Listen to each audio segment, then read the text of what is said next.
Well, hey, my friend, welcome back to the Building Faith podcast. I am so thrilled to be here with you today. I am your host, Kris Reece, and it is my mission, as always, to provide you with biblical solutions to life's tough challenges.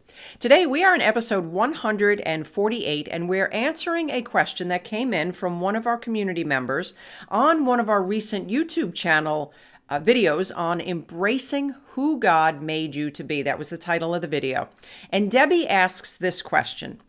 What happens if you are a choleric Christian wife? I'm really struggling to understand how she submits when she carries or walks in power and control. And your husband is a phlegmatic. How does he lead if he is on his own island and doesn't get involved? I'm really confused how this would work. Can choleric women get married yet be the biblical wife? Debbie, thank you very much for your in-depth question. So, on our YouTube channel, we put out a series of videos on embracing who God made you to be, and we talked about the different temperament types. Temperament is how God wired you. It's different than personality because personality actually can change. Personality, the Greek word for that is persona, which means mask. So our personality a lot of times are the outward mask that we will portray to the world, how we want others to see us, how we want to see ourselves. But our temperament is our inborn nature, and there's 5 different temperaments. And what Debbie is referring to here is the choleric temperament. Choleric temperaments are fast-paced. They are decision makers. They make decisions quickly, and they take charge easily. They are natural-born leaders in their strengths, and they can be dominating bullies in their weaknesses. So what Debbie is referring to here is a struggle that as a woman, it seems to be conflicting her choleric temperament, which is a strong, powerful, dominating leadership type of temperament, seems to be conflicting with her desire to be a submissive, godly wife. So let's go ahead and dive into Debbie's question. So she asks, what happens if you are a choleric Christian wife? So here's what I want you to understand. I'm speaking to Debbie, and I'm speaking to every single choleric Christian out there, is God wired you with intentionality. He made you the way you are for a reason. And I need you to understand that each temperament is going to have its unique strengths as well as its unique weaknesses. So yes, while a choleric is the type that will take charge easily, they make decisions quickly, they know what they want, they know how to utilize people and situations, and they get the job done. But what we need to understand is that our strengths do not give permission for our weaknesses. So cholerics in their weaknesses can be very domineering. They can be controlling, they can be bullying, they can be intimidating, and they can push to get their own way. So they take all of those wonderful strengths, and now we cross over into the weaknesses, and we think something's wrong with everybody else. But this simply isn't true. So all you cholerics out there, you need to understand that you're going to have your strengths, and they are some powerful strengths, but your weaknesses are going to need to be managed just like everyone else. So Debbie goes on to ask, I'm struggling to understand how she submits when she carries and walks in power and control. Well, Debbie, it would be the same way that we submit to God. So we submit to authority. So if you are an employee, you're going to submit to your boss. If you are a Christian, you are going to submit to God. If you are a wife, you are going to submit to your husband. This is a choice. That we don't get excluded from submission simply because of our personality type. Now, don't get me wrong. There are going to be some personality types that submit easier than others, but they have their own strengths and weaknesses.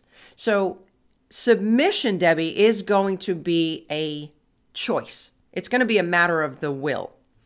So now she goes on to complicate things a little bit further. And I don't mean this in a bad way, because this does complicate things. So when we have our God-given temperament, we have to now deal with our strengths, our weaknesses, our needs, and our experiences. And that's if we are just by ourselves. But now we enter into relationship. And somebody else is going to have their unique temperament, strengths, weaknesses, experiences, and how they process that. So what she's saying is that her husband is a phlegmatic. So a phlegmatic tends to be really laid back, very easygoing. They are friends to everyone. And the reason this is the case, because they always come across as the nice guy or the nice girl, is they really don't like conflict. If they had a motto, it would be peace at all cost. So the phlegmatic will tend to take a very passive approach when it comes to conflict. So now what I'd like you to imagine is you put the choleric together with a phlegmatic who just wants peace, and a choleric who can sometimes be very domineering, very controlling. And I'm not saying that this is what Debbie is, but if we have not taken captive all of those weaknesses and submitted them before the throne of God and received his grace, then we now have two people operating in their weaknesses. The choleric is dominating, overbearing, and bullying, and the phlegmatic is avoidant. And they're going to have a difficult time coming together.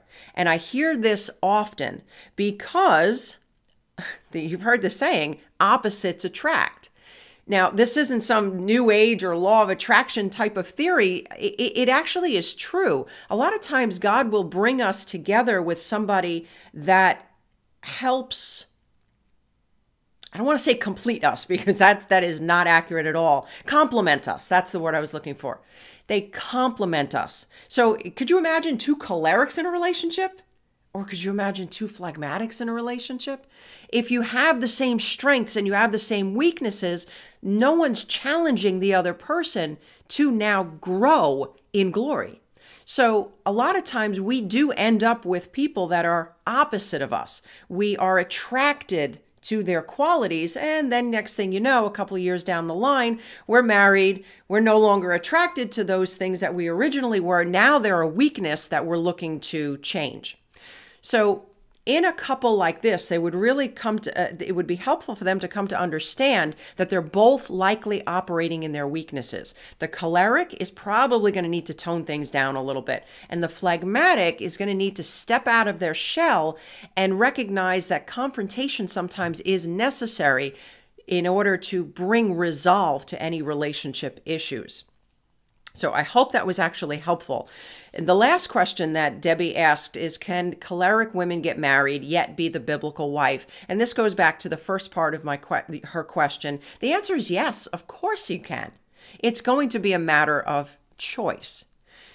So I remember when I had a personal training studio. I was in the fitness business a long time ago, and when my husband and I first met, he decided that he was going to come on board and he was going to join me in my venture. And this was before we were even married.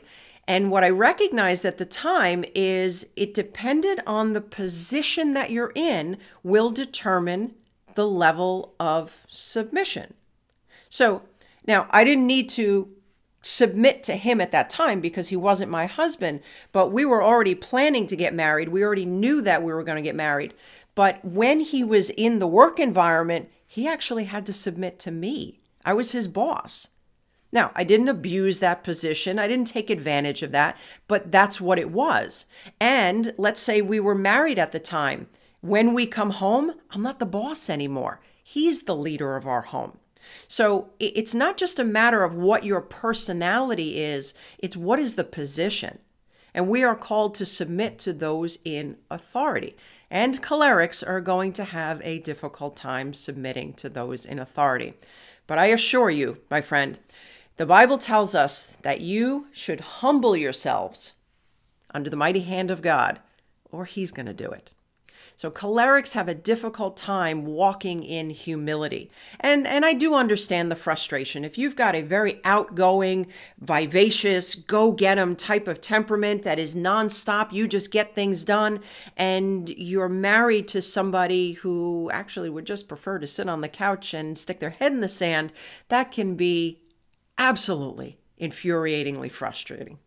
Were those proper words? Close enough. You got my point. So, and this is what I would recommend.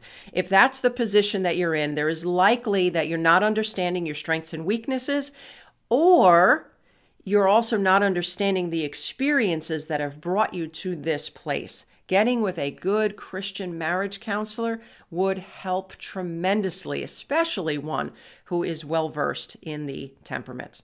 So, my friend, if you are not sure which temperament you are and you'd like to know, I want to invite you to grab our free What's My Temperament guide. I will go ahead and include a link in the description, as well as on the show notes, or you can jump on over to krisreece.com and grab a multitude of free resources over there.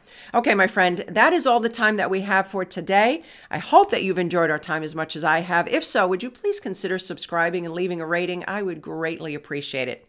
Until next time, remember, all things are possible with God.